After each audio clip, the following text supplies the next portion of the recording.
Hello everyone and welcome to Spizzy. You must clap for me. Okay.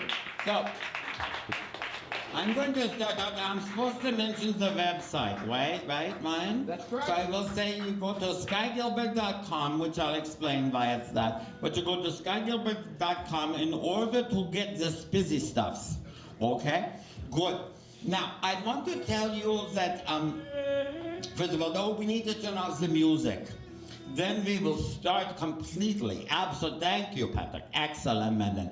Okay, so this is the situation. I've been having this crisis because people keep asking me, who is GIlbert and who is Spizzy? I mean, I think even Kirsten, she asked me that once, but other people ask me. My partner asked me, other people, they say, what is the difference? Who is Sky? Who is Spizzy? I'm totally mixed up. And I say, okay, this is very, very important. So, no, I'm not going to ask you to write this down. You must remember, not classroom. This is Spizzy.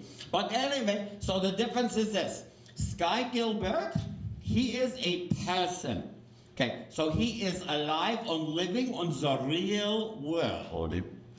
Spizzy, on the other hand, is a total fantasy. Ooh, he does not exist actually. Now, why does that matter? I'll tell you, very important. Because GIlbert, he can be held responsible for his actions.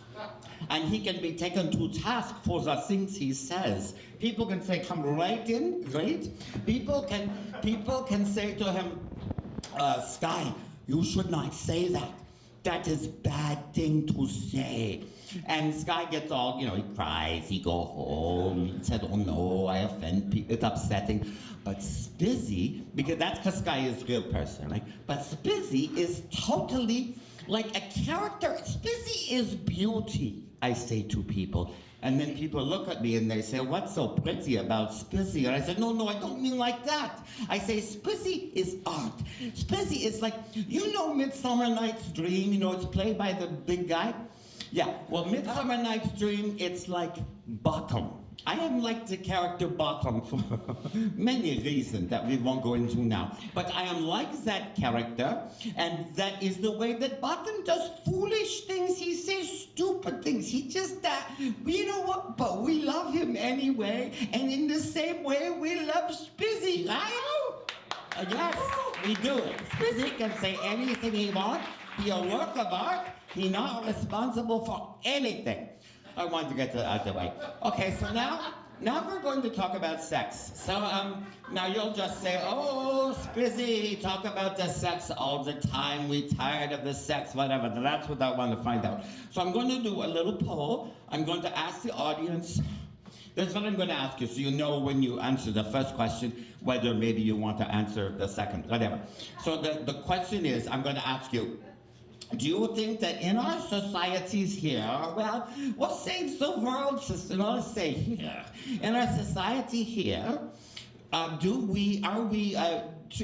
there too much sex? Are we too sexual? Is our culture too sexual? That's one thing. Now, hold on. Then the other thing they'll have is, and so you'll either be able to vote our society is too sexual or our society is not sexual enough, okay? So I know I don't have really, I'm looking at all you lovely people, I know most of you. So what can I say? I may be a bit of a stacked deck here, but let's just ask this first question. How many of you think that the society is too sexual? Raise your hand and say yes. Define society. I don't know. We live in, I shouldn't have invited this Gavin Crawford person. I knew he was going to be trouble from the beginning. So you think it's maybe too sexual. So you have one vote for too sexual. How many people think the society is not sexual enough? Okay, now that's very interesting. Some people didn't vote, like Kirsten, how can you not vote? Okay, there we go. Okay, so I will say about this, that in my view, people get very, now maybe not in this room, obviously, but people get very confused because they think the society too sexual. And it's because of, the porn video on the computer. And because I don't know all these pop musics, but like Nicki Minaj and Beyonce and everyone shaking their bottoms and stuff, right? And so they go, oh, it's too sexual. Okay, and so the porn and the Nicki Minaj or whatever. Yeah, so I get it. But my whole thing is that I think that the reason why, okay, first of all, you must understand, I have nothing against the porns. In fact, I like the porn. In fact, I like the porn too much. But let me say this, that our obsession with the pornography, our obsession with Nicki Minaj is because we don't even we're so Puritan, we don't even like the sex. And so we get into these weird little things where we get all obsessive about it. Now, don't get me wrong. I think that we will always have the S&Ms and the porns and all that other stuff. But it's just we're a little bit warped. The reason why you see sex everywhere being shoved in our faces is because we're so fucked up about the sex. Do you understand what I'm saying? On the sex, yeah, I see this crowd out there, I don't know they get it. But here, I think you get what I'm saying, that basically if we just sort of went, oh, sex, I'm having dinner. Oh, well, probably you wanted to have sex before dinner, but whatever. I have dinner, I have sex, I have dinner. It's fine, no big deals, right? And anyway, and then it would be different if we thought this way about the sex. So, and I say this because even with the gay men's, I do this thing where I still say things like, with my gay men friends, I still say things like, oh, I sucked on this gigantic penis last night, and then there's a silence. Even with the gay men's. What? How big was it? Well, it was just, I was talking about to a friend or an acquaintance the other night. I guess that's the problem, he was acquaintance. But I was saying, yes, in Chicago, I had the most gigantic dick in my mouth. And it was like I could, my throat, everywhere, and I couldn't get it down. And I always remember that. And, but the thing is that he looked at me like I just made fart.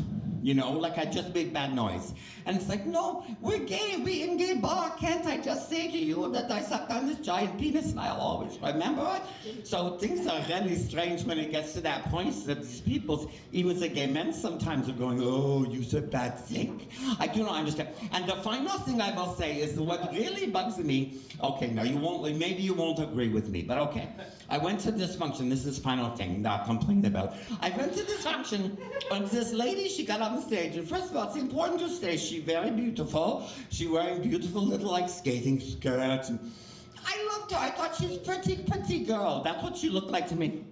Then she said, recently, I came out on this very difficult for me, and I suffer very much because I experience so much prejudice and negativity. And I say, oh, I can understand that, you femme lesbian. I can understand why it would be hard for people to say, oh, this pretty girl, she's lesbian. But anyway, that's what I thought she was going to say. No, she says, I am been very difficult for me because I had to tell people that I am asexual and aromantic.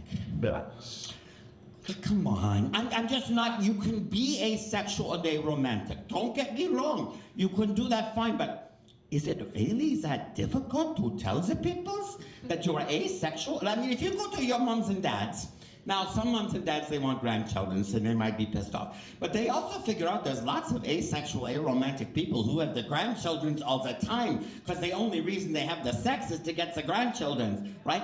But anyway, so I just think it's very funny that is all and this has happened several times, and these people are in very in very huge, high positions in our queer society, and they come out. Now, I'm not saying it's bad, you can be asexual, that's fine, but I don't know. I just question, how brave is it to tell me that no one ever kisses you or has sex with you? No, and that's great. I can understand, because I know I kiss and have sex much too much, and it becomes obsession and addiction. I get it.